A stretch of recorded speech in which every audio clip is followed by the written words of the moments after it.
So, Joe Bulig, have you heard about Canvas Candy? I know about Canvas. I don't know what Canvas candy is. Is this wait, hold up. I saw you had an email newsletter thing come out that said something along the lines of going beyond Canvas or making Canvas better or had something to do with that. I have not read it. It's sitting in my inbox at the moment. But I'm guessing that's what this is about. What is Canvas candy? Yeah, that is exactly what this is about. Canvas Candy is an add-on for Obsidian that gives Canvas superpowers. Uh, have you used diagramming apps like Miro or maybe OmniGraffle in the past? Yep, I have. Okay, so if you go from those to Obsidian Canvas, the thing that you'll most likely notice is that you don't have many options in terms of like shapes or stencils, anything like that. So Sure. Canvas Candy it's pretty brilliant the way that it works. It's a CSS snippet that you install in your vault, and then it adds a whole bunch of classes that you can apply to the cards in Obsidian to make them different borders, different shapes, apply headers to cards, all that kind of stuff. And basically turns Obsidian Canvas into like Miro Light, which I think is pretty awesome. When I first started using Obsidian Canvas, I think I started that email newsletter with like something along the lines of when I first used Canvas, I didn't really get it. I was like, what's the point? I'll just Sure. go use those diagramming apps. But there's something about having the ability to have the notes in your vault and the files that are in your vault be on the canvas itself. And so I find myself doing more and more there, but getting frustrated with just the rounded rectangles and the limited color options and stuff like that. So Canvas Candy allows you to do some pretty cool stuff. You can create Venn diagrams because you can make like the color fills opaque and all that kind of stuff. It's pretty awesome. I've got a YouTube video that I'm working on. It'll be published before the episode goes live. It's not available yet, but I've got a bunch of different examples where I'm walking through that. But if you use Obsidian Canvas at all, you definitely should check this out. It's a $20 add-on by Tools for Thought Hacker. I'll put the link in the show notes for people. And if you buy it before the end of November, I think it's 25% off. So you can save $5. And I just love tools like this and this is what is awesome about Obsidian is that you can extend it and add new functionality to it without having to write a whole bunch of code. It's a little bit clunky because you do have to have the metadata in the cards and you have to apply the CSS classes. And kind of my way of working around that, which I stole from somebody in the Obsidian University community, was to create my own text expander snippets. So you have like the That's different exactly what I was categories. going to say. Yeah, Yeah. exactly. So you just select from the drop down, like this is the one that I want here. And but yeah, Canvas Candy is a pretty cool product. And I think if you're an Obsidian user, you should probably go check it out. It sounds really cool. I know I've used like the diagramming tools just to kind of lay out like process workflows more than anything. It's like, okay, whenever somebody asks me for a computer rebuild, what does that mean? What does that look like? What are the steps? Now I could, in that particular case, I could just put an outline together, like a checklist of sorts. But there are a couple points in that process where there's like decision tree type scenarios, like if this, then you go this direction. Otherwise, you go that direction. In that particular scenario, it's if there is data on the computer that needs kept, there's a backup process. If not, just go at it. So it sometimes is helpful to have a diagram for that. I've not historically used Obsidian for that. I've always used Pages, as weird as it is to say that, because it's stupid simple to just drop like shapes and stuff in there. So you can just put your headers, put your shapes in. Like that's historically what I've used. So I am lame when it comes to all the graphing software that's out there. This sounds way better as far as like visual and long-term usage goes versus just my simple Pages docs. Yeah, I mean, you will love this thing. The thing that I think might be a stretch too far for some people is going to be the metadata and the CSS classes. Sure. But for you, it makes total sense. Anybody who's not afraid of plain text, this is pretty cool. So yeah, definitely go check it out. But I don't have any other announcements or anything, and we have very limited follow up here. So I guess I can report on my action item that I failed to do, which was to write a press release for Obsidian University. I'm keeping this on the list though. I'm going to do this. Just the timing isn't right. I'm not doing a launch for Obsidian University. I'm in the middle of the life theme cohort. My focus is Right. on the faith-based productivity stuff currently.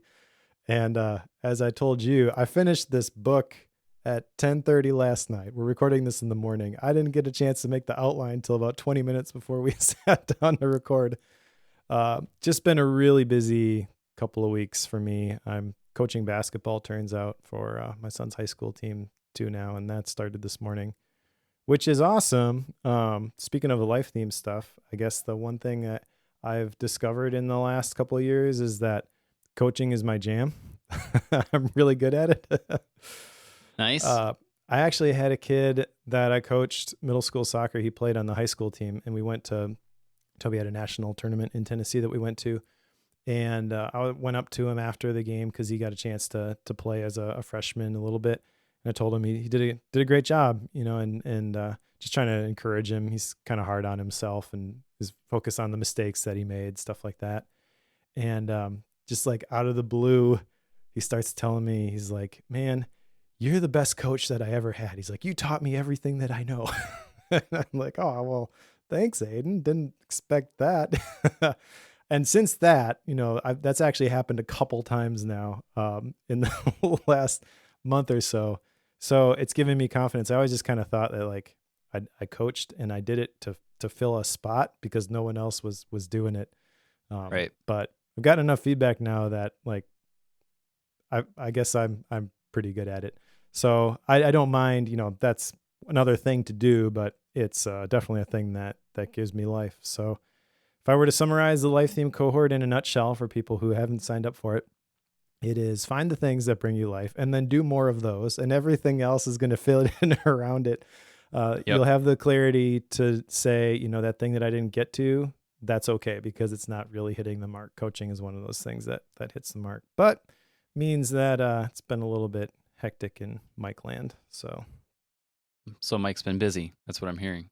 Mike's been busy. That's my really long excuse for not writing a press release, but I am going to do this in conjunction with the next Obsidian University launch. So that will be, by the way, you heard it here first. It'll be mid-January. So if you're not on the email list, you can go download the starter vault and you'll find out about that kind of stuff. I've also got a Black Friday deal that I'm going to be doing. I don't know if people will hear this in time to take advantage of that, but I'm going to discount the Obsidian 101 course. But when people buy that, because it's normally $97, I'm still going to give them the $97 coupon that they can apply towards the cohort when it opens. Okay. So it's basically like getting I'm going to give it for, I'm thinking $40 off. So it'll be 57 Nice. instead of 97, but you pay 57, you get a coupon for $97 that you can apply towards the next cohort. Plus you get Obsidian 101 right away. So it's like a free $40. Yeah. Yeah. So that's the idea. We'll see how that goes, but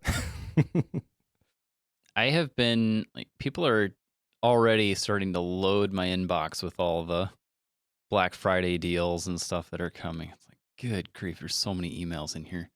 So I will say, like, this time of year, it's one of my favorite filters in my email is to have a search for anything that has the word unsubscribe in it or a URL that has unsubscribe or opt out, or there's like 4 or 5 different words that it searches for.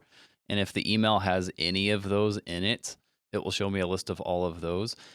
But my favorite is the inverse of that.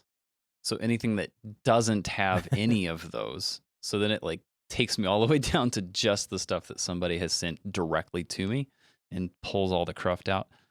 It's probably similar to what SaneBox does, but I built it and I know that it's just there and I didn't pay for it.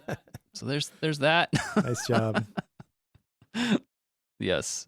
Gotta love Black Friday time. I hate Black Friday, but as a creator, you kind of have to do it now. Yeah, it's true. I suppose you don't have to. I know some people who don't, but true. Well, when you are trying to figure out how you're going to pay the bills. Yes.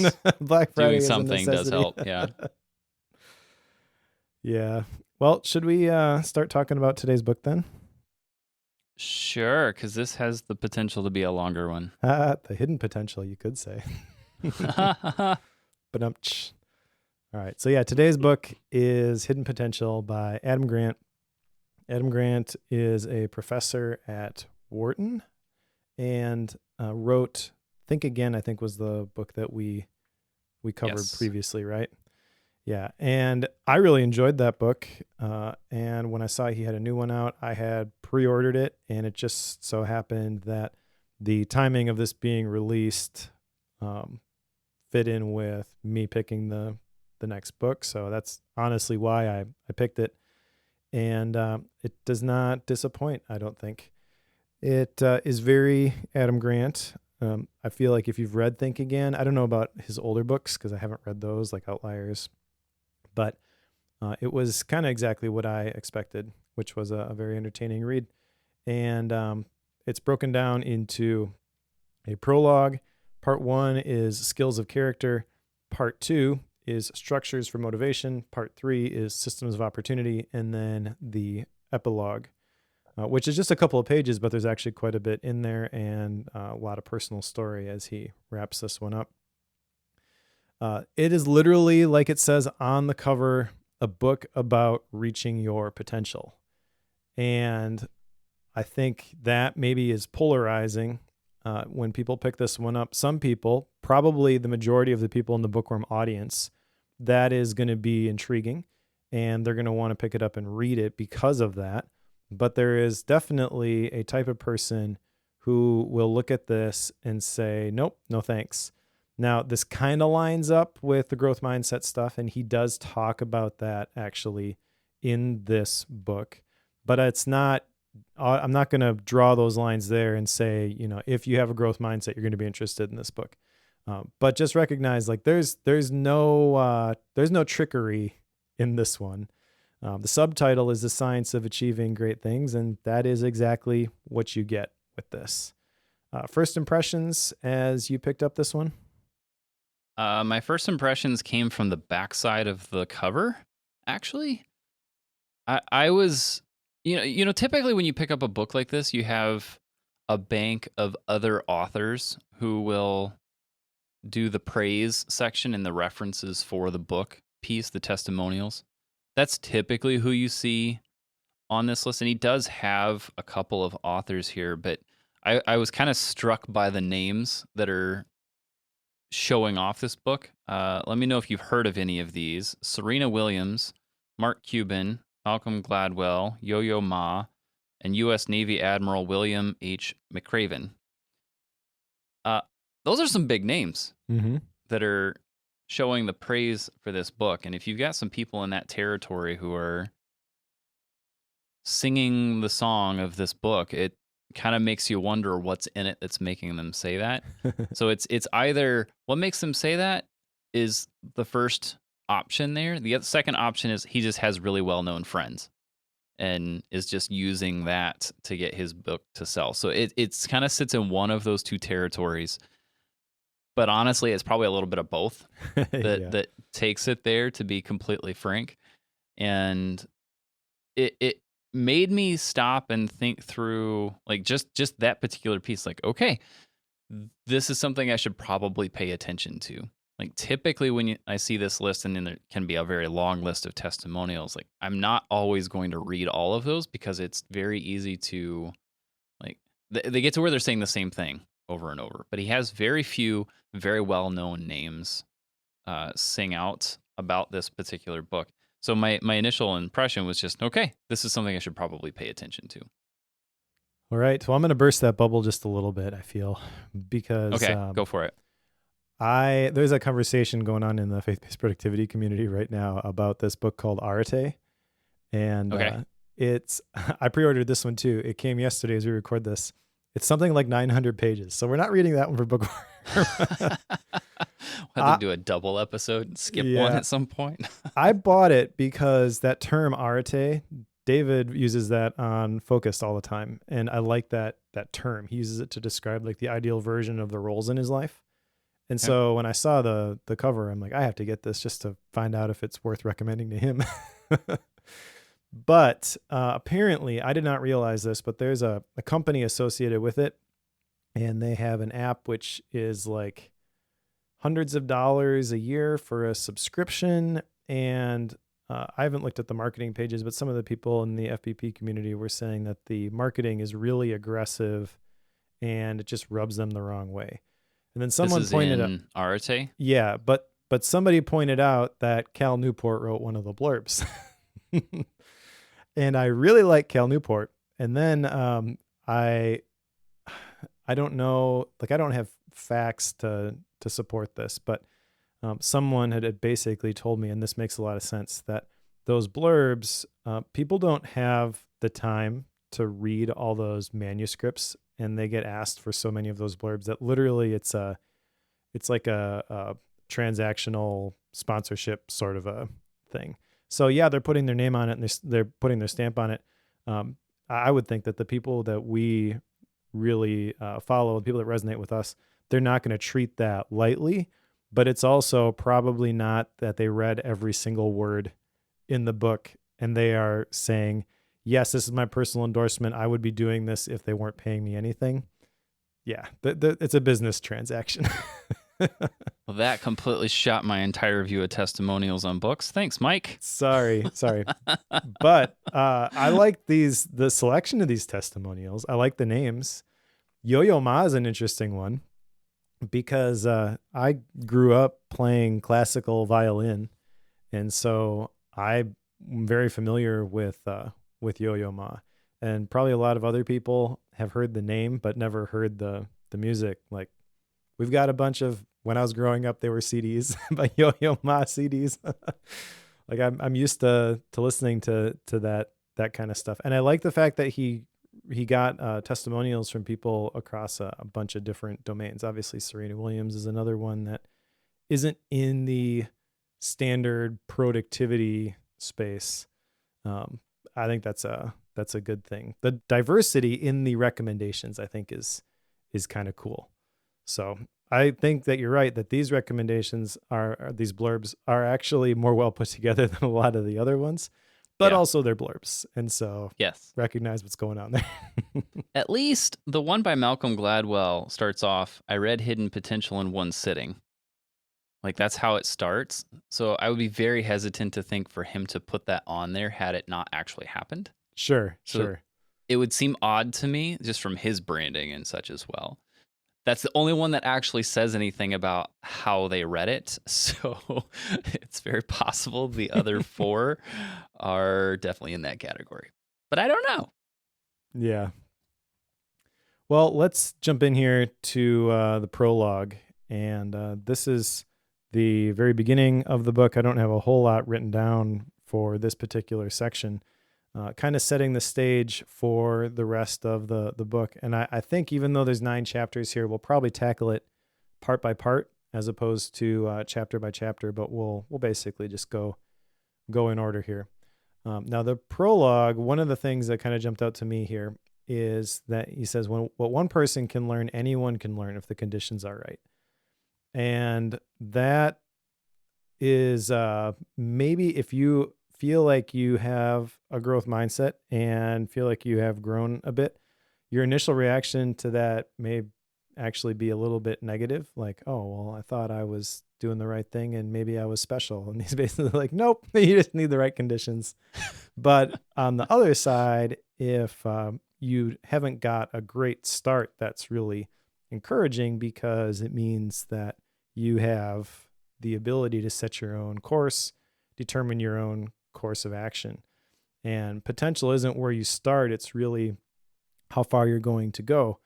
So really the takeaway from this whole book is that we should be looking to maximize our potential. Part of that is the conditions. So figuring out what is the ideal environment and the right ways for us to learn these things and grow and achieve that potential. But ultimately, what counts is not how hard you work, how much effort you put into it, but how much growth actually happens. And so that kind of blows up the whole 10,000 hours of deliberate practice, makes you a master sort of a thing. And the word deliberate there kind of is a misnomer because we've both read that book. And we know that you have to practice in a specific way with the intention of growing. He talks about that in this book as well. But most people, they focus on the number, and so I'll just put in the reps and then the results are going to be there. Not necessarily. You got to do it the right way, not just do the thing. And so that's kind of what he's saying here at the beginning before we get into the real meat of the book. Yeah, and he starts this off with a story about two schools competing against each other in a chess tournament. And one of those schools is known for teaching kids to play from kindergarten on and has been winning the championship of the area. I don't remember the details on it right now, but the competing school that he's referring to in that situation is made up of kids who started learning chess in middle school. And by the end of the tournament, this big ordeal, the kids who started later, which is like an underprivileged school as well, and it's filled with students who it's not following the stereotype of what kids would be, like what people normally thought of at the time as being star chess prodigies. And they were able to tie for first in the process and beat some very formidable opponents in the process. So like that's kind of his background. It's like, okay, you have this group who's been learning this from a very young age, but then at the same time you have this group that started later, learned very intentionally using a lot of the things that he talks about here in the book to then match their level in a much shorter amount of time. So I just think that's fascinating on two fronts. One, the obvious, the underdog story that everybody loves. And two, I've just been playing a lot of chess lately. So it's been something that's been super interesting to me. So there's that. If you want to play chess, chess.com, hunt me down. I'll play you. Toby's been into that lately. He'll hunt you down. Should tell Toby to send me a game and I'll let him destroy me. All right. Yeah, I forgot the chess story was at the beginning of this book, to be honest. I like that story. I didn't jot anything down in the outline as takeaways from it, partly because I feel like I've heard this story before, not this exact one, but I actually played chess growing up, and there was a group that was through the YMCA that we were a part of, but we would play these tournaments. We'd go to different high schools and play, and there was actually a kid who was a little bit younger than me who was a part of that group. I was okay. I was never all that great, but there was a kid in our group who started off okay, and then just it started to click, and he ended up going and winning the national tournament when he was 12 years old or something. Yeah. And there was a PBS documentary about him, and I remember like my brother and I were extras in, the spot that they did for him on public television. But there was a movie that I watched back in the day. I'm looking it up now. It was made in 1987, it says, called The Mighty Pawns. And it's basically that story. It's the tagline here, a struggling bunch of misfits into national chess contenders. And it's kind of the story that Adam's talking about. It's the people who don't normally play the intellectual games. And some of the specifics with the team that was really bad. It was a group of kids who were they didn't have the same opportunities. Like one kid learned to play because he was at the park and the drug dealer who was there taught him how to play. Yeah. Like not a great situation that these kids are coming from, but to Adam's point, doesn't matter how you start, matters how you finish. So it's kind of cool that the Mighty Pawns movie looks like it's on Amazon Prime. I may have to make my family watch that with me, and I'll be all nostalgic, and they'll just be like, "Dad, this is dumb." You watch The Queen's Gambit? No, I didn't watch that one either. I remember hearing about it, but most of the movies about something that I care about, I can't stand watching. Like anytime that there is classical music in a big motion picture and someone's like pretending to play the violin, it drives me nuts. Yeah. they're holding it completely wrong. Well, I know to give you some faith in The Queen's Gambit, I know that, so you probably know Magnus Carlsen then. Him and Hikaru Nakamura, so a couple of really big names in the chess world, both said it was really well done. And apparently they had a couple of, and I don't know who they were offhand, but had a couple of really well-known world champions from the past as advisors for like how to set up the game. So the games themselves that are played in the TV series are actually really well done. So there's like only one where there's like a real serious blunder in the game. So yes. All right. So yeah, I think you'll be okay with it. For the record, there is a second series they're working on, which is Beth Harmon, the main character in it, playing against Bobby Fischer. So there's that. I may have to give that a shot. By the way, recommendation for people who want to learn how to play chess better. Best book I ever read, and I read lots of them, is Bobby Fischer Teaches Chess. It's designed where you have, it gets increasingly harder, but there's basically a board with an exercise. And then when you flip the page, it shows you the answer to the exercise. And it's always like on the right side of the page. So you read through it that way, then you flip the book over and you go back through it. Sure. And it's a really good way to go beyond the basic or elementary chess strategy. Sure. All right, enough about chess. Let's go on to the first Sorry. part here. Yeah, I thought the prologue would be the short part. I didn't know we were going to get sidetracked with a conversation about chess, but I like it. All right, so part 1 is skills of character, and there are 3 chapters here. Chapter 1, creatures of discomfort. Chapter 2, human sponges. Chapter 3, the imperfectionists. And maybe we'll break this down chapter by chapter. Maybe these will tie together. I will say the way that it's written, he definitely approached it chapter by chapter. He even talked about how one particular chapter he really had trouble thinking of the way that he was going to tackle writing the material. And he does a good job with the flow inside the chapters. He's a really good storyteller, to your point. He even shares a story in the prologue, but every single chapter has a very good story. And then he talks about the principles, and he kind of wraps it all up by introducing the outcome of the story at the end, and then kind of hammering home, this is what happens when you apply this principle. But they are definitely self-contained. Now, chapter 1, creatures of discomfort.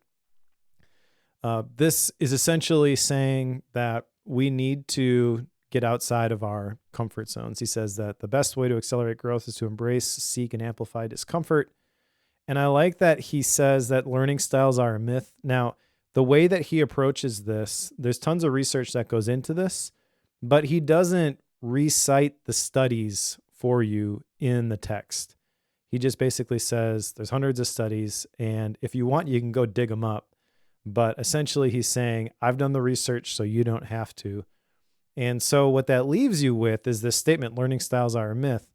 The follow-up question to that, if you are someone who believes in these learning styles, is like, well, Mike, what do you mean? Like, show me some evidence. And I really can't tell you because I didn't go back and read all the studies that Adam Grant did.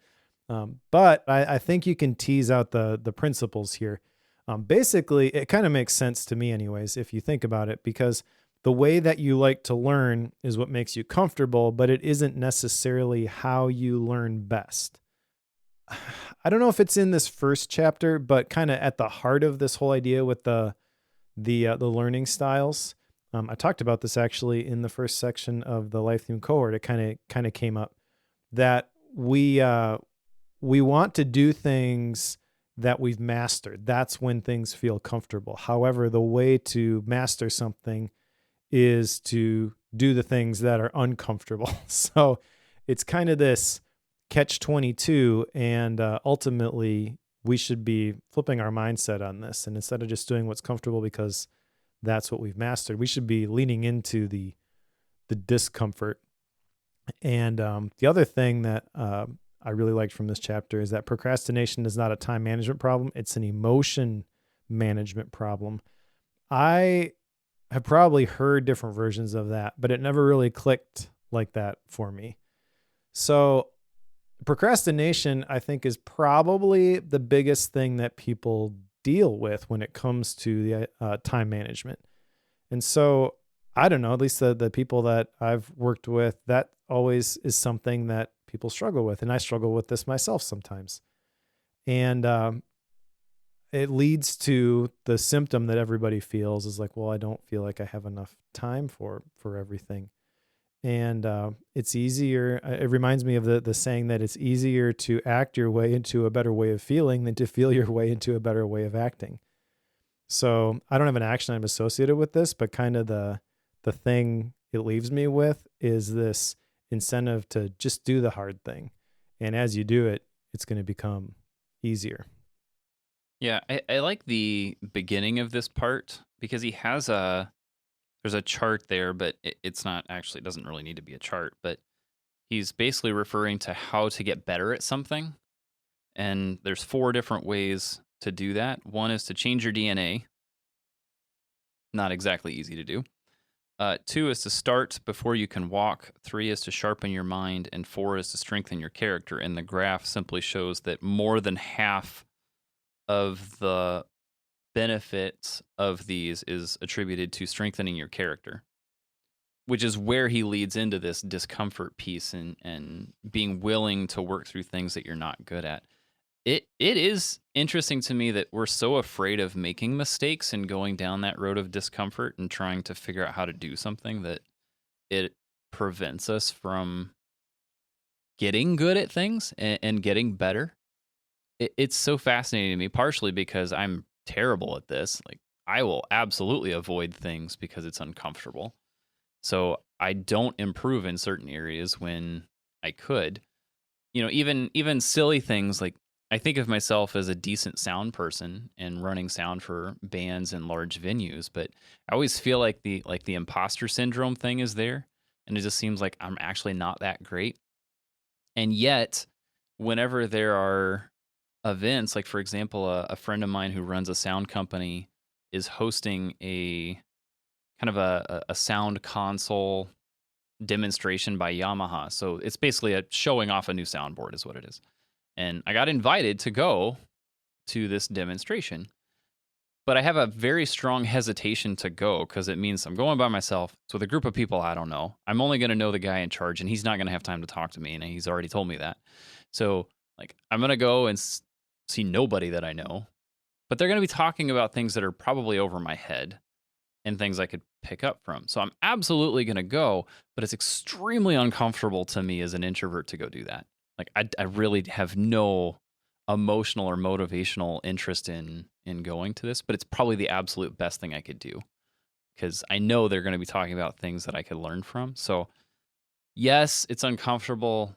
Should I do it? 100%. Am I going to do it? 100%. But I'm going to hesitate until I get there. Well, you bring up the introvert part, and I feel like that's kind of interesting, but also is the perfect segue to the next chapter. So let's go there if you're cool with that. Yeah. Because I feel like with introverts, you don't necessarily you're kind of like the fly on the wall. You want to hear and understand what's going on. So chapter 2 is human sponges, and I feel like that idea of a sponge that totally fits with an introvert.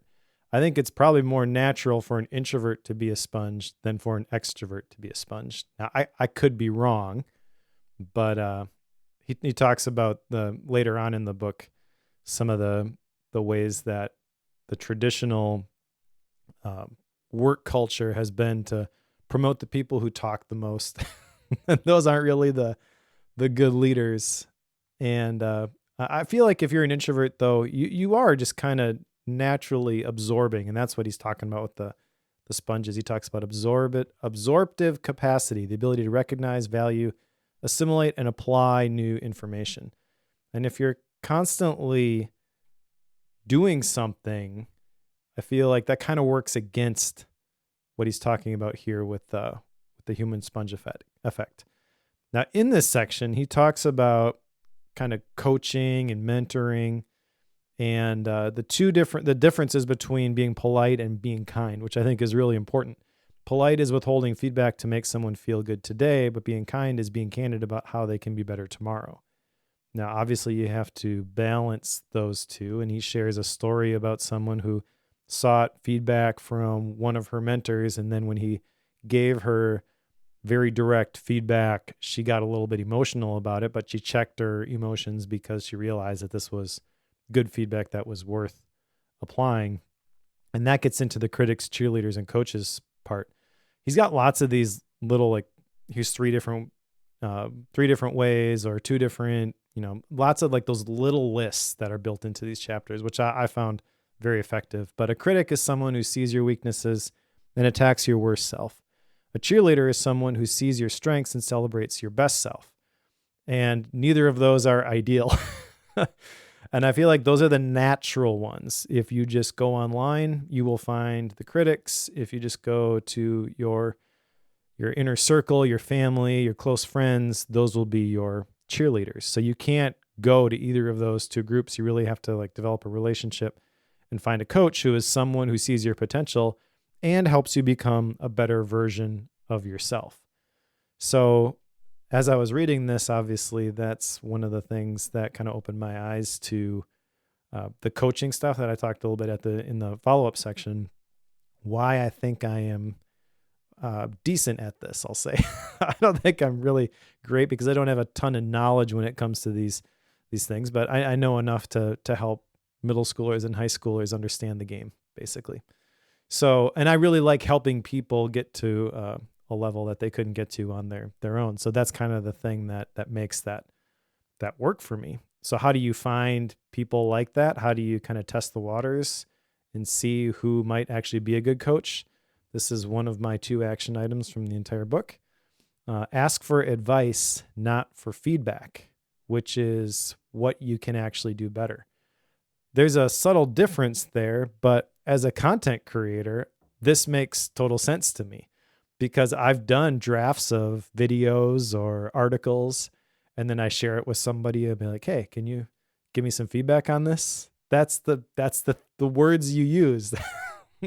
And really what that means is that someone is going to read it through and probably they're going to say, oh, I liked it. It was really well written. And 1 or 2 sentences about things that you did well, or no, this really isn't working. But there's nothing specific in terms of what I could do as the author or creator of this thing to make it better. And that is the advice piece. So advice is not just what's your natural reaction to this, but it's more like, what would you change about this to make it better? Which I feel opens up the conversation to a lot more potential help if you really are trying to learn and grow through the process. This topic of advice versus feedback is the biggest point I wrote down from this entire part. And I was trying to figure out why this struck me so much. And this is not a new concept. We've talked about this before, right? So again, this is not new, but something about the way he posed it struck me a little different. But I started processing, okay, the word feedback, when somebody asks you for feedback, it kind of has 2 connotations. Whether they're correct or not is beside the point. But when someone asks you for feedback, generally, at least my first response is something general, not a specific thing about whatever I'm giving feedback on, and positive. Like, tell me what are the general things I did well. That seems to be the general idea when somebody asks for feedback. But if you just use a different word, like you can have the entire same sentence structure, but use advice instead of feedback. But when you do that, it kind of has this intentional interest in knowing what the specifics were, not the general piece that comes with the connotation of feedback, but it has this idea of specific and improvement. Like, it's not necessarily like, tell me what I did well. It's like, okay, tell me the specific things that I could improve on. And it's a simple 1-word change. I don't know why it's that big a deal, but it certainly is. I guess words are important. Who knew? But the thing I love about that is it doesn't mean you have to change really anything about your process. Like, if you're going to ask for feedback, we'll just stop asking for feedback and ask for advice. Like, it's that simple. Yeah, exactly. That's actually a good spot to go into the next chapter. So if you're cool with that, we'll jump there, because in chapter 3, the imperfectionists, one of the things that I jotted down in my MindNode file was, when sharing a first draft, don't ask for feedback, but then there's a different strategy that you can use here. Ask for a score. And subtle difference there, but as it pertains to the imperfectionists, this is important for battling perfectionism. I think this is the chapter where he talks about his experience as a diver. I had no idea that Adam Grant was a diver and was trying to make the U.S. Olympic team as a diver. But his coach told him after he graduated as a senior in college that he had done the most with the least amount of talent of anyone that he'd ever coached. That was like his big takeaway. It was like, I've succeeded then. And he said that when diving, you can't, his tendency was to be a perfectionist. And you really can't do that, especially when you're learning a new dive. Like, it's going to be horrible and you have to do it a bunch of times, but you have to continually push yourself to learn new dives. Otherwise you just get stuck in these, the basic routines. I've dealt with perfectionism myself. So I feel like this chapter resonated a lot, but there's 3 things that he says perfectionists tend to get wrong. They obsess about details that don't matter. They avoid unfamiliar situations and difficult tasks that might lead to failure. And they berate themselves for making mistakes. Does that apply to anyone else or just me? No, it's just you, Mike. But the approach of just do your best is the wrong cure for perfectionism. And I never really thought about that before. I've probably even given that advice before. The 2 key questions, and I thought about making this an action item and building it into my daily questions, but I don't think I want to formalize this process. It's just something that I want to continue to kind of noodle on. Did I make myself better today, and did I make others better today? I like those questions a lot. And if you are just trying to get better and make others better, I feel like that is a great prescription for keeping the perfectionist monster in its cage, let's say, because I don't think you can ever really eliminate it. But what you want to do is not try to be perfect, just aim for a high target. Try to be excellent in everything. How do you do that? Make yourself better, make other people better. And success, he says on page 9 or 75, is not how close you come to perfection, but how much you overcome along the way. In other words, how much growth that happens. The fear of mistakes is the piece here that I think is crucial. At least personally, that's the one that will get me more than anything. Just because I know, like, if I feel like I'm going to make a mistake, well, I didn't do it right. And what are people going to say about me, or what are people going to think because I didn't do that well? And this is, and I bring this up because it's something I've been trying to do for a long time. So this is not like action item worthy because it's something that's already been in action for a long time. And it's just that I'm trying to make sure that I point out when I'm making mistakes when I'm around my kids, so that they can see that I'm okay making mistakes, calling it out, and then trying to figure out how to do it better the next time. Because I want them to pick that up. And if dad's not willing to do that, why on earth would they be willing to do that? It requires eating a little bit of humble pie more than I care. But I'll eat the humble pie if it means that my kids are going to learn how to deal with mistakes that they make. Because guess what? We all make mistakes regularly, whether we admit it or not. The main difference is how do you respond to that? So that's the piece that I want to make sure that I'm enacting, and that's just acknowledge when I'm making a mistake, be okay with that, learn to be comfortable with that process, to go back to a previous chapter, but also trying to help my kids learn that as well. Yeah, I like the example you shared of calling it out in front of your kids. One of the more powerful things I think you can do as a parent is to gather your kids together and in front of them admit you were wrong and ask for forgiveness. I hate that. I hate that so much. I do it and it's necessary. I just hate doing it. Yep.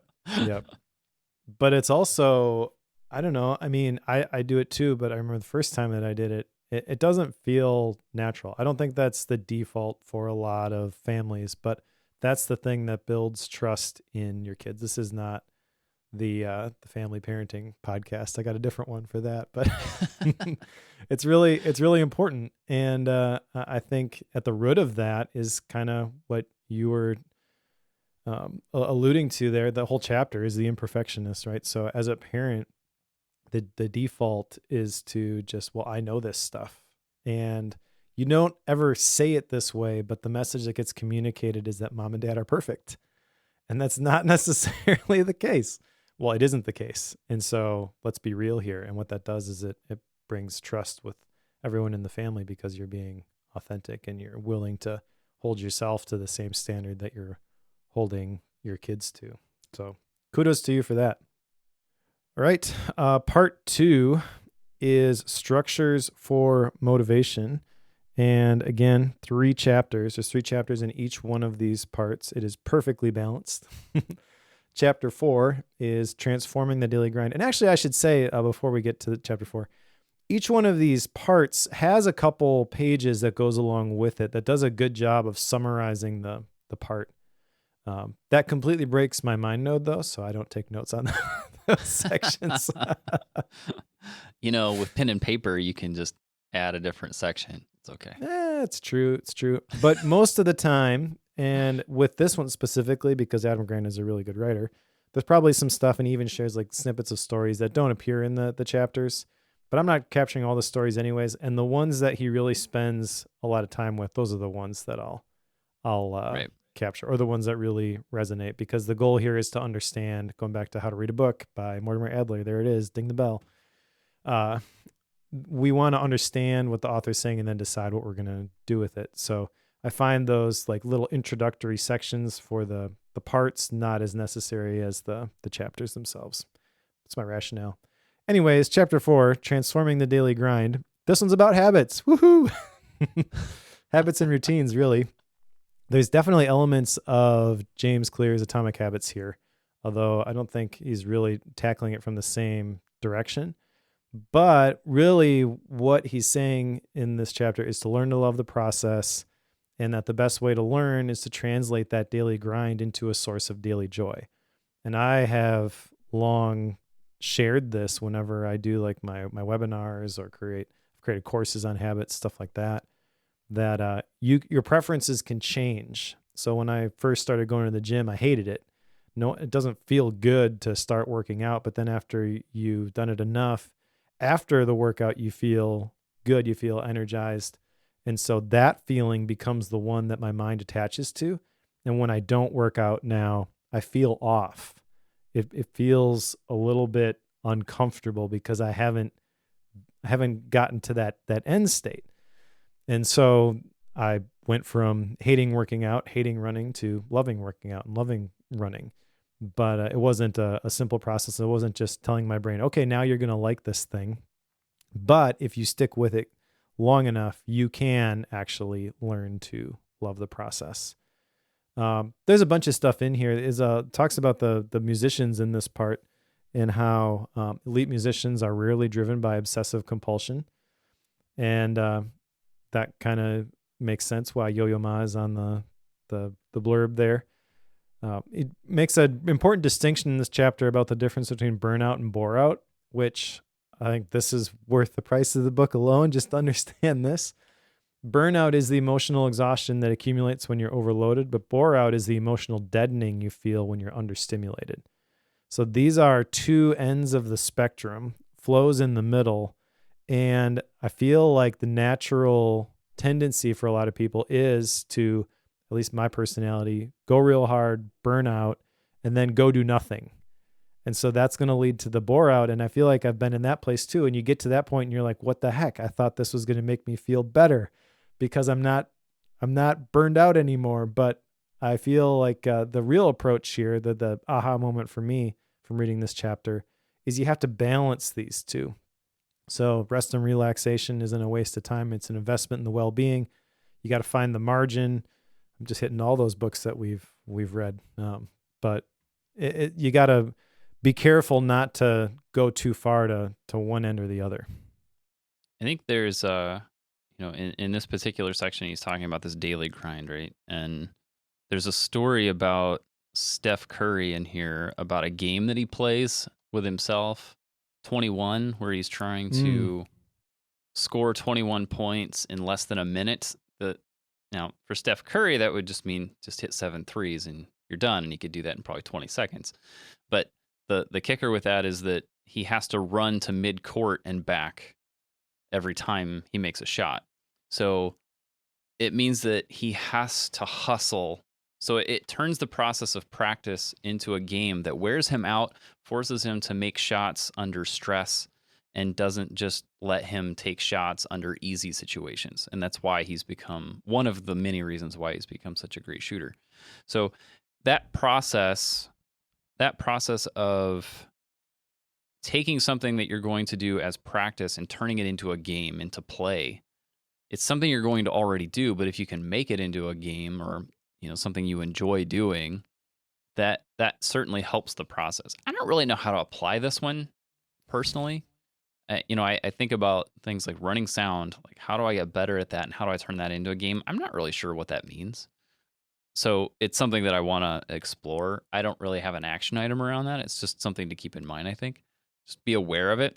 But again, I haven't quite figured out what to do with it. It sounds really cool, though. I think the game is to get it as loud as you can until people complain.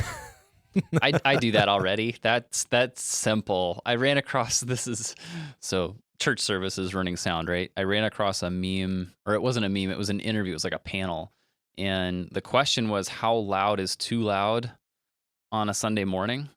And the guy, one of the first guys, he quick grabbed the microphone. He's like, more subs, more salvations. That was his immediate response. It's like, oh, I could get on board with that. That's funny. All right, next chapter 5 is getting unstuck. And the story here is about a knuckleball pitcher named R.A. Dickey. This was a really fascinating story because R.A. Dickey was one of the big prospects, and everyone thought he was going to be amazing until someone noticed that his arm hung a little bit weird and he was missing a ligament or a tendon or something. So he was never going to be able to get all of the velocity that he needed to throw the standard pitches. And so he tried to figure out new ways of doing things, and he came across this pitch called knuckleball. He's like, I'll try to do that, but there was nobody out there who could teach him how to do it. So he was trying to find as many coaches or guides as he could. Ended up talking to Tim Wakefield, which was an opposing pitcher, and he was the one other guy who actually knew how to throw the pitch at the time. And he just kind of like went and gleaned whatever he could from whoever he could, whenever he could. And that is to illustrate the point that he's making here, that sometimes you don't really know what the next thing to do is. And really what you need, he says, to start moving, you don't need a map. All you need is a compass. And this is something I say all the time. I actually have a slide that says that in the life theme cohort. You don't need a blueprint. You need a compass.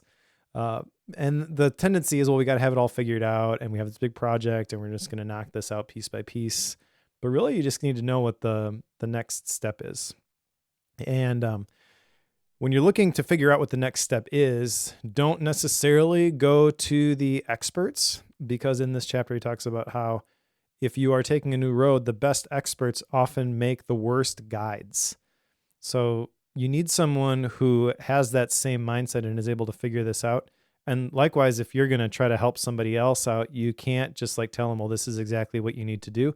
They need to walk the path themselves. So you have to, he used this illustration of dropping these pins for them to pick up and put on their own map, which I thought was a very cool visual. To go back to the story about R.A. Dickey, he had all the experts, like he had all of the big name, like pitching coaches, but they couldn't help him learn to throw the knuckleball because that was such an odd pitch that they didn't know how to do that. You want to throw a fastball, you want to throw a curveball, you want to throw a slider, sure, they're all in. Like they can show you how to do that. And depending on your ability will dictate how well you can execute those pitches.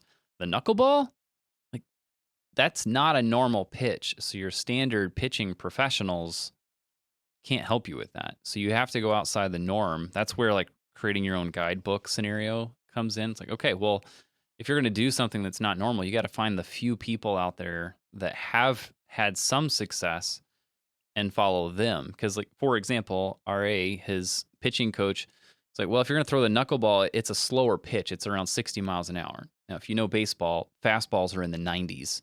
Like these are fast pitches. And the knuckleball is not, because it's just harder to throw. But he found out through talking to 3 or 4 different people, it's like, well, you need to come down through the center of your body. You need to throw your hips forward. You need to all these things. Well, he was incorporating all these different things that he learned from this person and then this person, put it all together. And his knuckleball was around 80 miles an hour, not 60. So it was just a lot faster than what people were expecting. Now, the thought, having grown up playing Little League, like the concept of hitting a knuckleball moving at 80 miles an hour, like you've got to be kidding me. Like, no, that's not happening. Hitting a fastball at 80 miles an hour is hard enough. Well, if you throw it right, that's the hard part. Yes. Is the reason it was successful at 60 is it's such a break, and you're if you can get them to think you're throwing a fastball and then throw a knuckleball at 60, you're behind, and so the hitter's on their heels. But if you mess up and your knuckleball isn't dancing at 80 miles an hour, there's enough time in the big leagues for them to adjust, and they just smoke it, which is why he has the record for the most home runs given up or something like that. But he didn't let it discourage him. So yeah, I want to say it was 6 home runs in a game off one pitcher. Like that's a bad day. Yep. But you're gonna have those bad days, especially if you're trying to learn something new, and it doesn't just all of a sudden click and then it's easy. Talks in this chapter about how a sense of progress doesn't require those huge gains. Fuel can come from the small wins, and progress is rarely noticeable in a single snapshot in time. So that actually leads into the next chapter real well. So let's go there next. The 6th chapter is Defying Gravity. And the reason that this ties in so well is that on page 147, he talks about how making progress isn't always about moving forward. Sometimes it's about bouncing back. So yeah, you want to continue to make those small gains, but eventually you might hit a wall and you got to try something completely different. And that really... So that's the connection there. But then the rest of the chapter is about teaching versus coaching, essentially. He talks about he's got these 2 circles, a Venn diagram about teaching versus coaching. Teaching others builds our competence, but coaching others builds our confidence. So, and this kind of resonates because ConvertKit, teach everything that you know. And that's like great advice that I've heard and applied myself. When you create something, you try to teach something, you're not trying to teach everybody and show what a master you are, but you're just trying to find somebody who is on the same path as you, but not quite at the level that you're at. Like basically they say, right for you from 2 years ago, that sort of thing. But the best way to learn something is to teach it. So I think we should all be looking for ways to do this. When you got kids, it's easy. As long as you take advantage of the opportunities that are presented to you, there's always opportunities to teach and to coach. And then the other thing that kind of goes along with this is that it's more motivating to be a giver than a receiver. And that kind of reminded me of Arthur Brooks and The Second Mountain. I just had a conversation with somebody about that the other day, that if your vision doesn't include other people, then it's too small. And then the other thing that I jotted down from this chapter, which is kind of an outlier, but something I thought was interesting, called the Golem effect. When others underestimate us, it limits our effort and our growth. I never really thought about that before. And that's not really, when I read that, it wasn't about like, where have others underestimated me? But really it was just kind of an encouragement. Don't underestimate other people. Put them in positions where it is going to stretch them, and maybe they are going to fail, but that failure doesn't have to be fatal, doesn't have to be the destruction of the dream. It's a necessary part of the learning process. So really, just as I'm coaching, and then even as a parent, don't underestimate your kids. Don't underestimate the players on the team, because I never really thought about it that way, but I don't want to be the person who holds someone back from doing something great just because I don't see the potential in them. This is the chapter where Carol Dweck is brought up with the growth mindset. I don't know if you have notes on this, but it's where he mentions that, because they're colleagues, if I remember right. No, they're not. That was Angela Duckworth is a colleague of his. Anyway, Carol Dweck, I guess, according to him, has recently demonstrated, to use his words, that a growth mindset alone does little good without scaffolding to support it. I thought that was interesting Mm-hmm. that Carol Dweck, who's like the one who everybody mentions when it comes to growth mindset, of course, has some of the research to say that, if you have a growth mindset, that's great. That doesn't naturally mean that you're going to become an expert in a field, become a professional, become great. Like it doesn't mean that. You have to have the scaffolding, the support structures, and the drive around that to take advantage of it, to continue to push that and continue to learn. Which once you say it out loud, it's obvious, but to have a little bit of the science behind it to support that, I think is helpful. But I did think it was interesting that he at least called that out. It was a very quick, like 2-sentence thing, but he at least did call it out. Yeah. I missed that this was the part with the mindset stuff, but it totally makes sense. I guess I didn't jot that down just because we have a whole nother book on that particular topic. When you've done an entire episode on a book, you don't tend to write the little note down about it that's a 2-sentence thing. Yes, I get it. But the larger point there and the encouragement for people is that when you're reading these books, take notes on the things that resonate. Don't try to recapture the whole structure of the book and recreate everything that the author has said. I used to do that with my book notes when we started the podcast, and it was really stressful. So yes, don't worry about that anymore. All right, let's go to part 3. And part 3 is titled System of Opportunity. And chapter 7 is Every Child Gets Ahead. Now, the story that is associated with this is Finland's rise in standardized test scores compared to other countries, and kind of how shocking that was, because most people believed that it was going to be the Asian countries that did the best, and the Scandinavian countries typically didn't perform very well. And all of a sudden, Finland is just shooting up the charts, and people are like, well, what's going on here? And essentially what it was their commitment to invest in every child. And they had this saying, which I really like, don't waste a brain. And there's a lot of specifics about like why it worked and why it didn't work in other countries that tried to copy it, and why it stopped working, yada, yada, yada.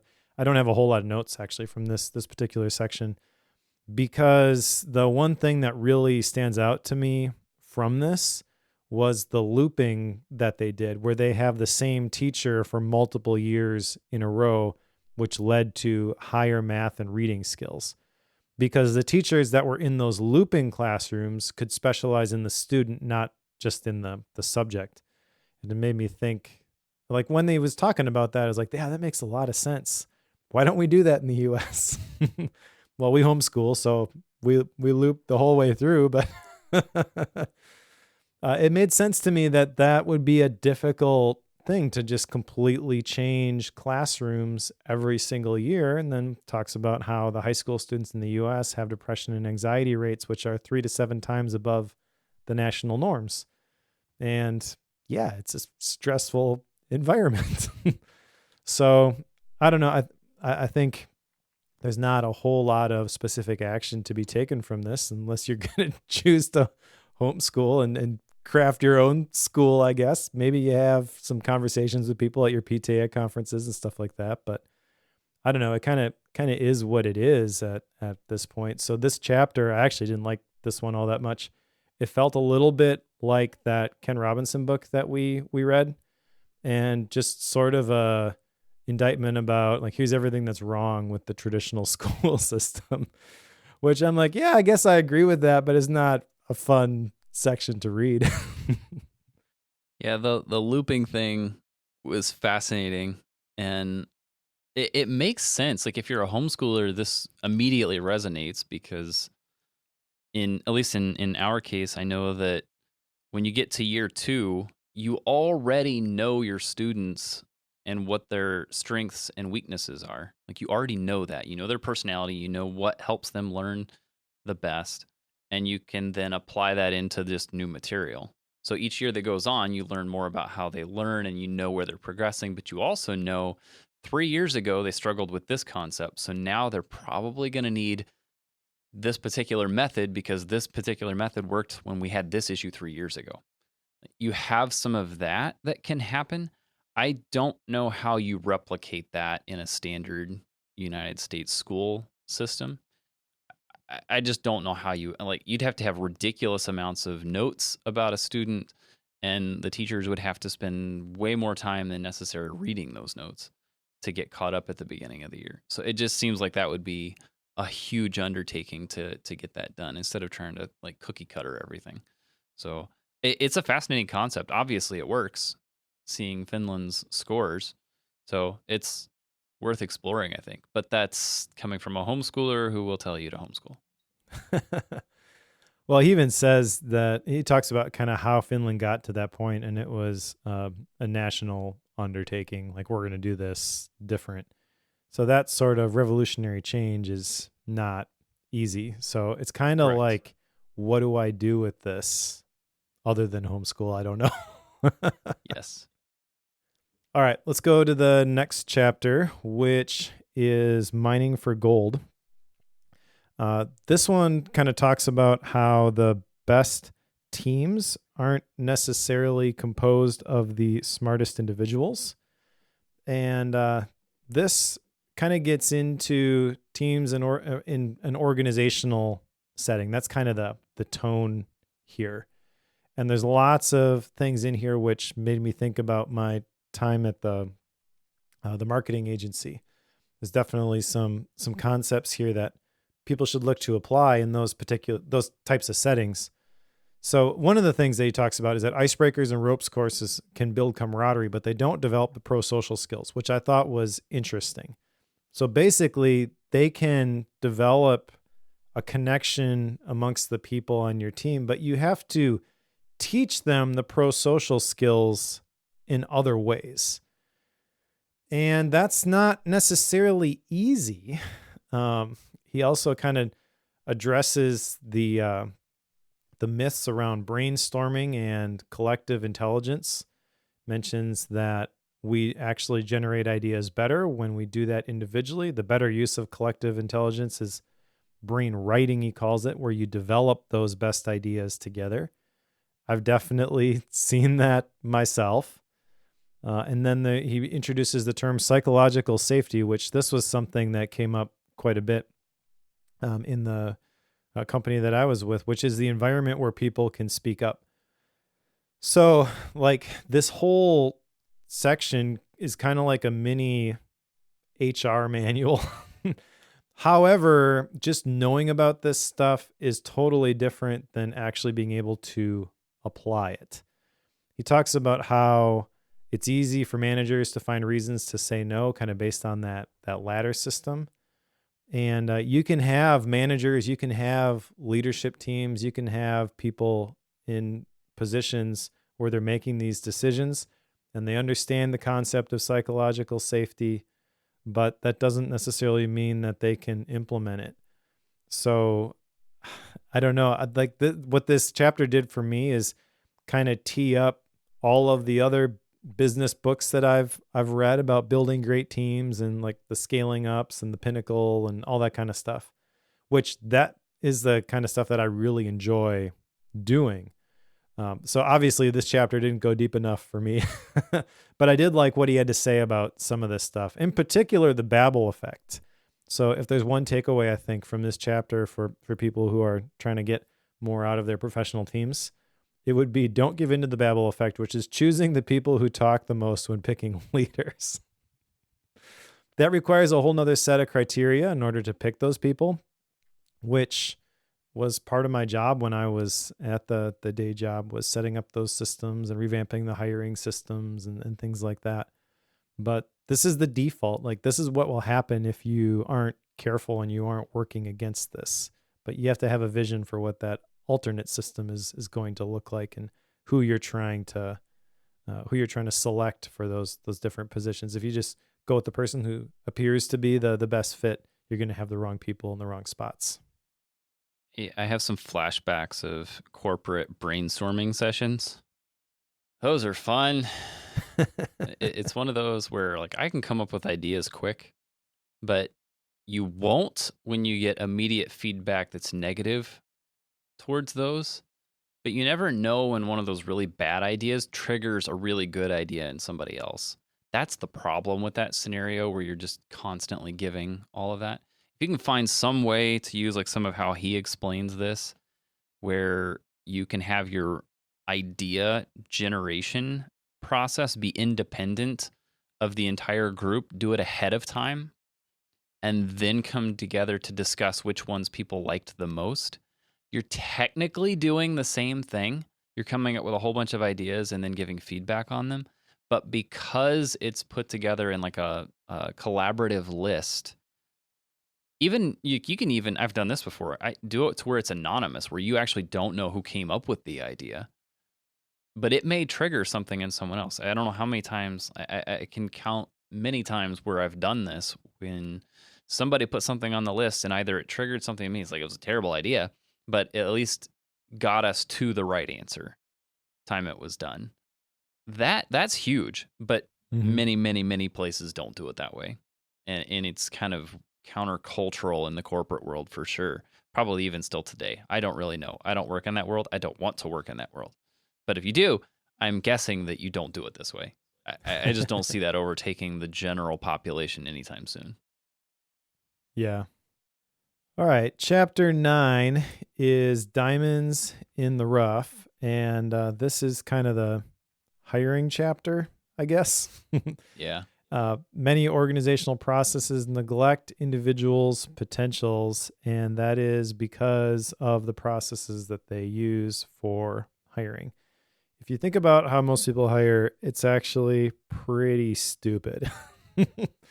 Now, one of the things that I added into our hiring process, which I feel like made it much more effective, is we didn't just do a skills test, which he talks about work samples and things like that. Those are great. I'm not negating the value of those, but I feel like the emotional intelligence aspect or the soft skills aspect of this, which there's a whole interesting story behind that term soft skills in here too.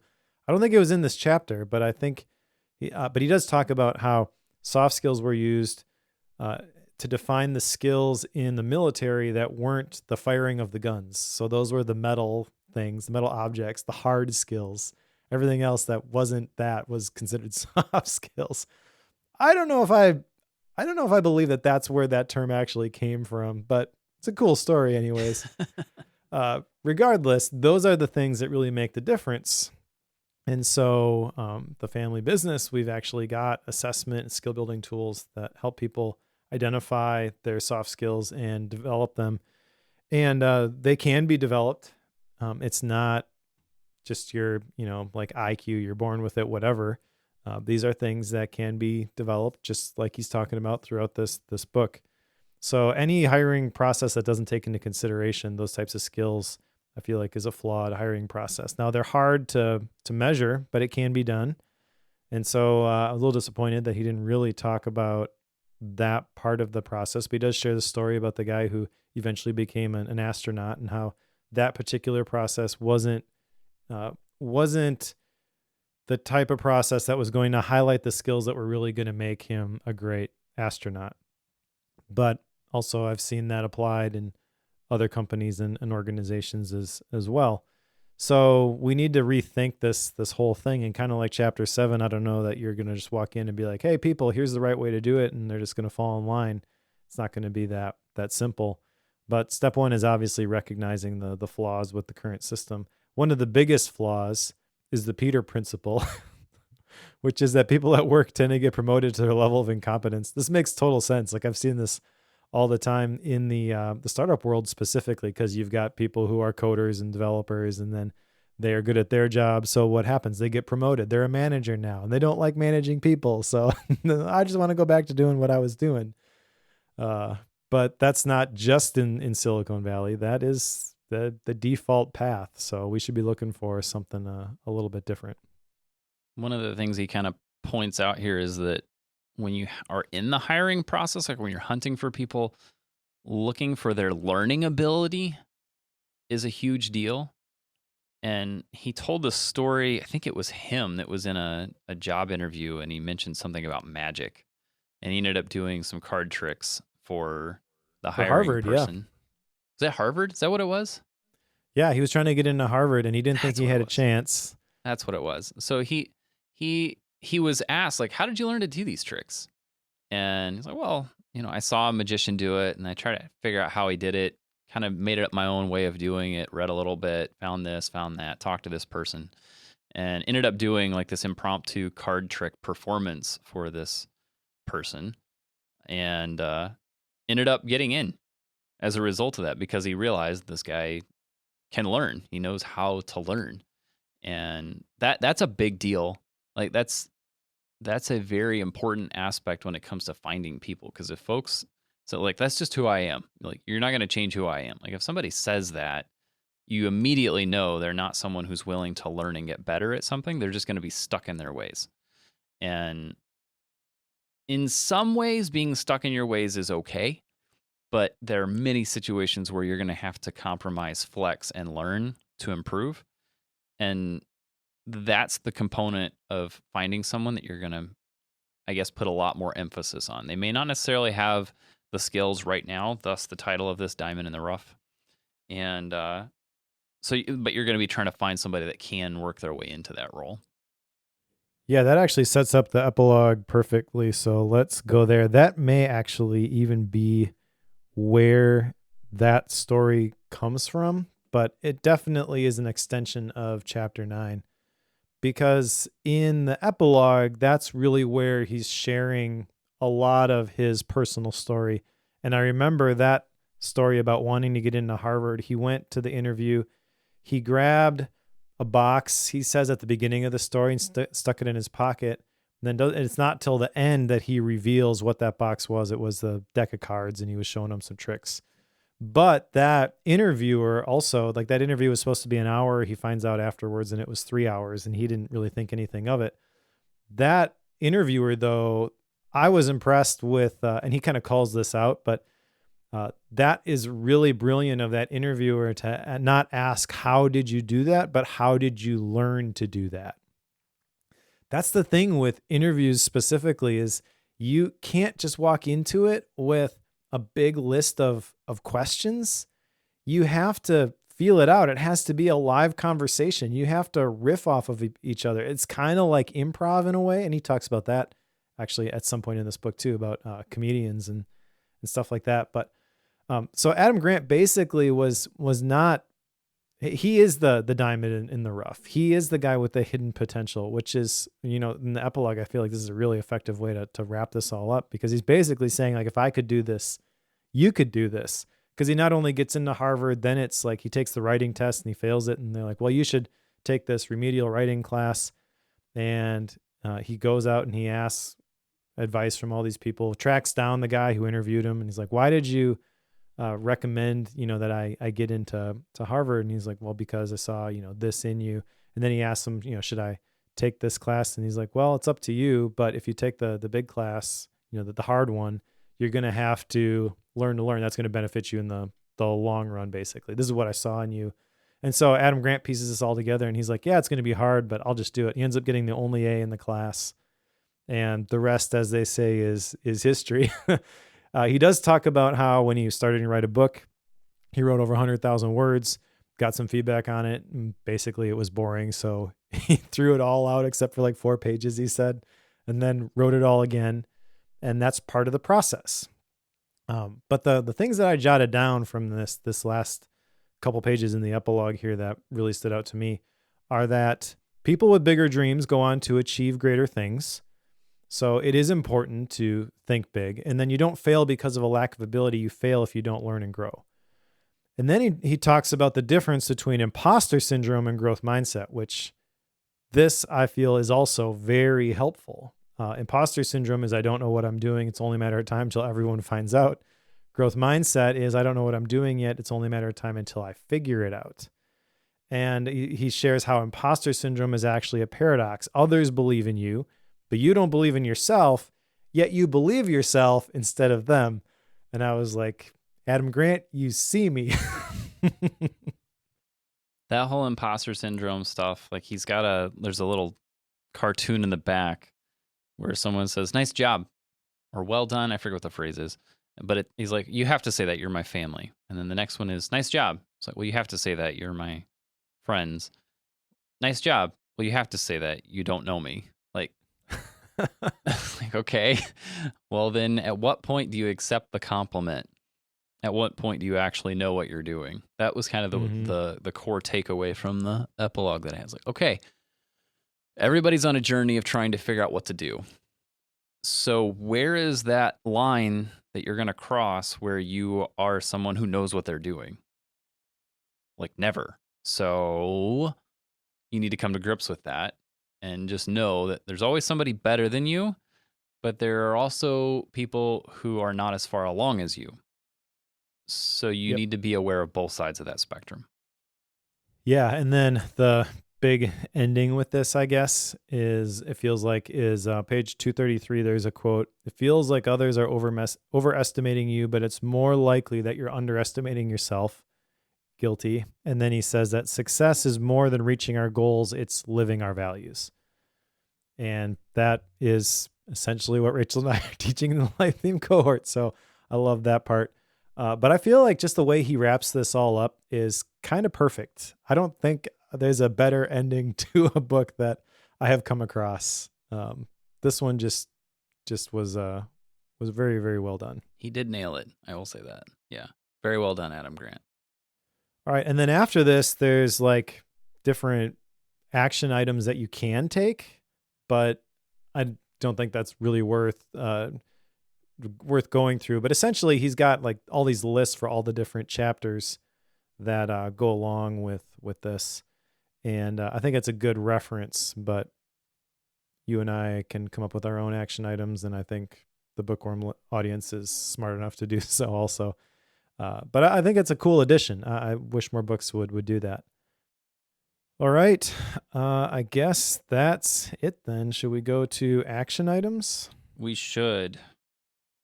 All right. So I've got the one that I mentioned previously, which is an aspirational one. And that's just to ask for advice, not for feedback. And I intend to do that tactically. I'm not going to do that with every rough draft that I make, but when I am sharing something that I am going to release with people who I trust, that is going to be the approach that I take.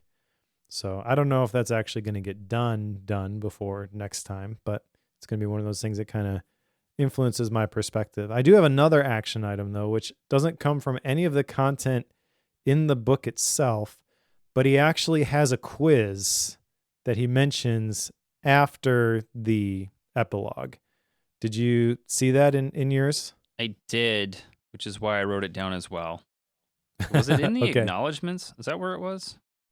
Maybe, but there's a website. I think it's just adamgrant.com, but I don't remember what exactly it was. I am a enthusiast of assessments, shall we say. So I know this is going to be more of a quiz, not an assessment, but I am interested to see how he put this together, and I am going to take that before next time. Yeah, I'm going to find it. It's in here somewhere. But yes, that was the one action item I had as well. I was running through it was somewhere right after that. Gosh, that's going to bug me. But you're right, it's towards the back. Anyway, I want to do that as well because I know that Adam, based on what I've seen here, has done a lot of research, knows what he's doing with this. So I want to go through that because I want to know. I want to know the answers. All right. So style and rating and my book. So I'll go first. I really enjoyed this book. I think it is really well put together. It definitely follows the three-part structure that a lot of productivity and self-help and business books tend to use. However, I feel like this is maybe the best execution of it, or at least it's a very high level execution of that strategy. The parts are very different.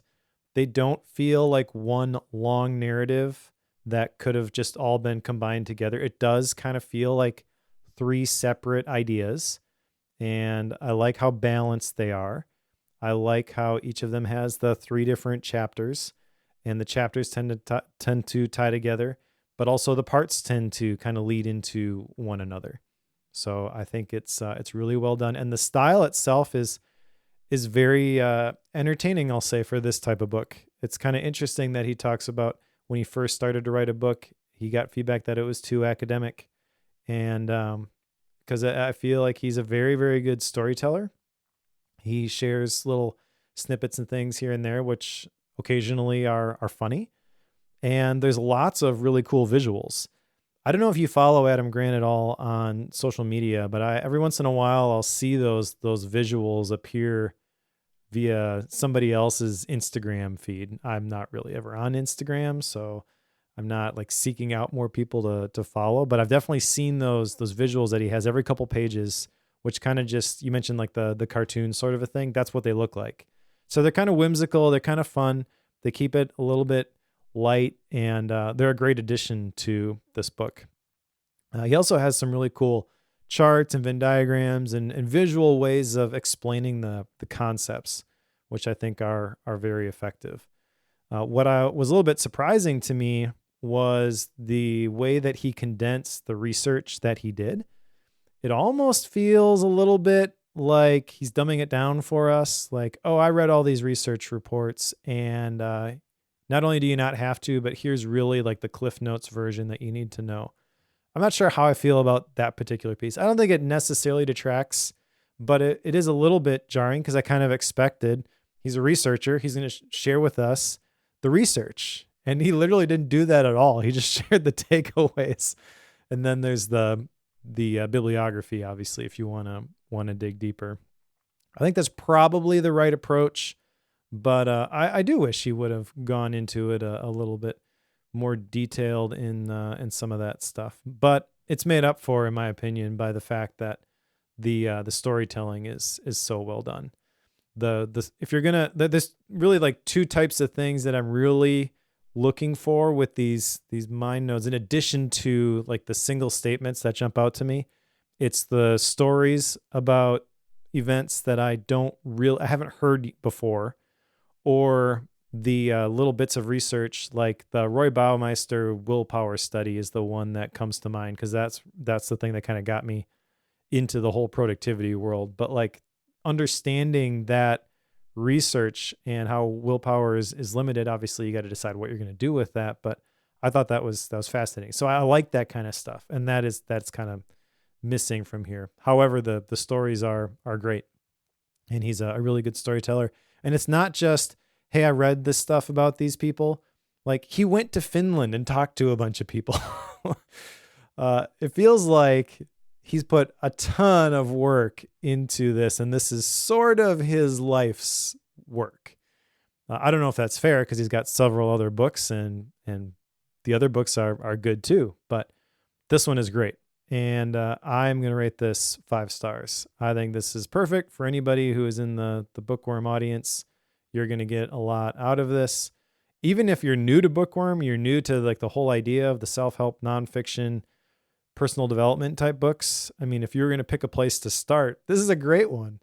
I think it's kind of interesting. I feel like I haven't really seen a whole lot of books on this topic of hidden potential other than the rah-rah Tony Robbins Unleash the Giant Within sort of a thing, which, to be fair, I haven't read those types of books because they just kind of were off-putting to me. But this one I really enjoyed. So yeah, 5 stars, and definitely go add this one to your bookshelf.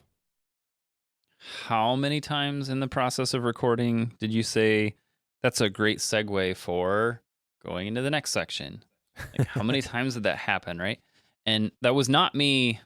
I am not that good at putting together a structure for Bookworm, just to be clear.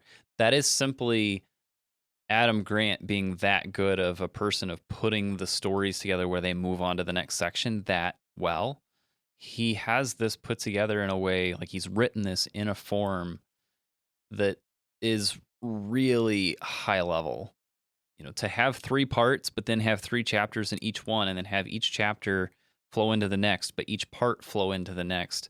Start it and end it really, really well. Like, you don't run across books in the nonfiction world, in the business and self-help world especially, that are this well organized from like a plot line, if you will.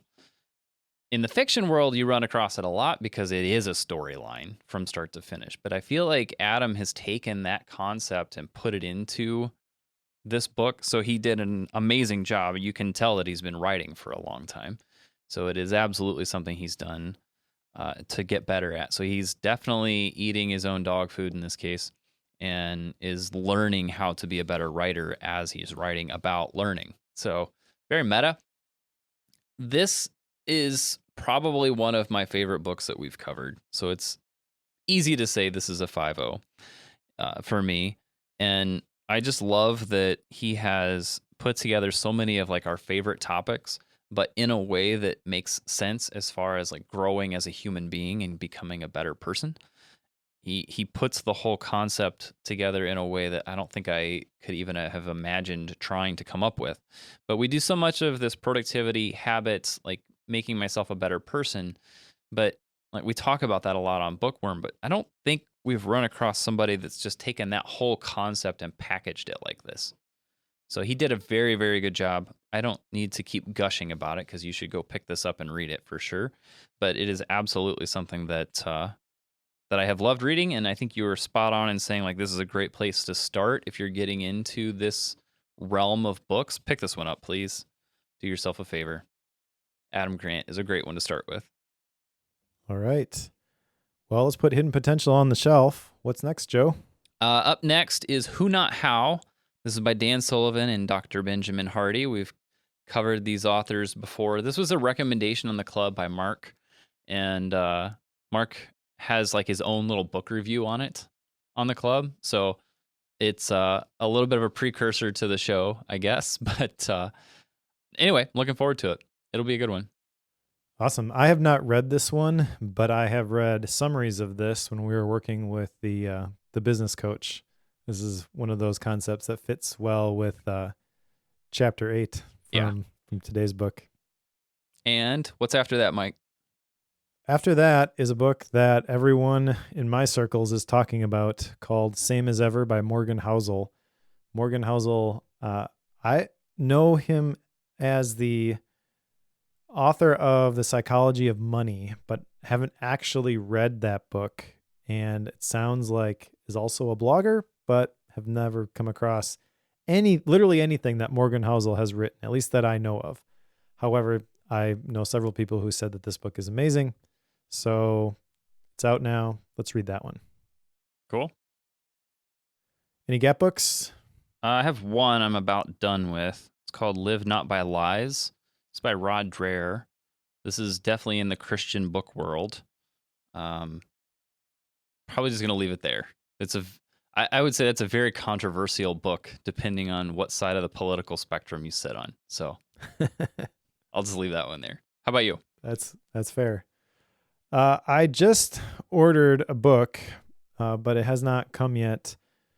I mentioned Arthur Brooks in The Second Mountain earlier, and Arthur Brooks has a new book out, which he co-wrote with Oprah Winfrey, called Build the Life You Want, The Art and Science of Getting Happier.